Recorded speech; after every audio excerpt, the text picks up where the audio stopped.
I have a very funny story to tell you. I was at my dermatologist today. She was with her girlfriend, and they came to the conclusion that they both wanted to have a menage.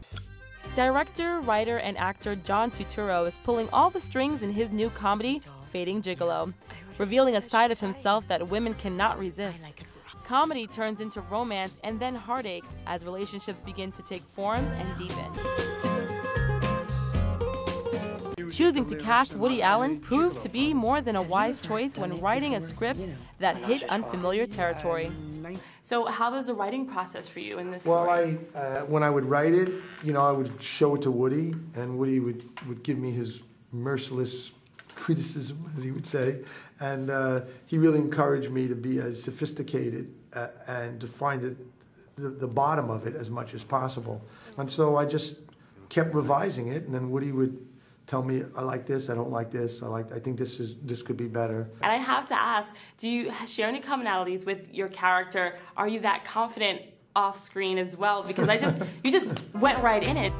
There are people I know, and there's aspects of myself too, where there are men who are comfortable with women, who like women, who are interested in women. But he was a particular guy who never committed to anybody.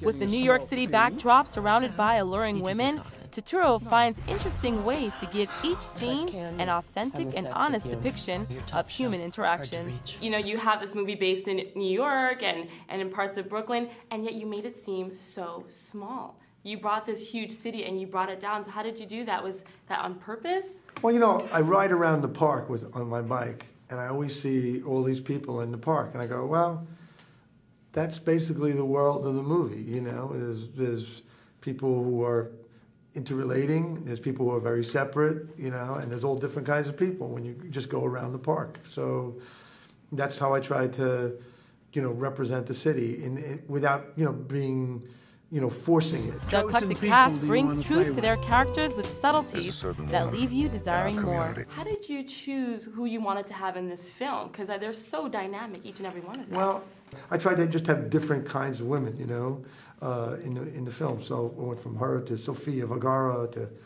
Tanya Pinkins to Sharon Stone to, and I tried to show a breadth. As director, Turturro leaves nothing unsettled, using extreme close-up shots to create tension. There's a scene where you take, Miss Paradis, who plays Abigail, you take her wig off, and it is the longest shot ever. And I could feel like my blood rising because I was like, this is not allowed. Right. Why was this scene about? Well, that's way more than nudity, boy. I mean, let's face it. In a movie, you've got to have an obstacle. One of the reasons why sex scenes in movies really don't work is because there's not an obstacle. Sometimes the scene that leads to it is really like, wow, revealing. But in religion, and it can be in any religion, women's heads have always been covered. When I used to go to mass, women had hats or kerchiefs on, and I thought, there's this fear of uncovering a woman's head, and that wasn't made up by a woman. That was made up by a man.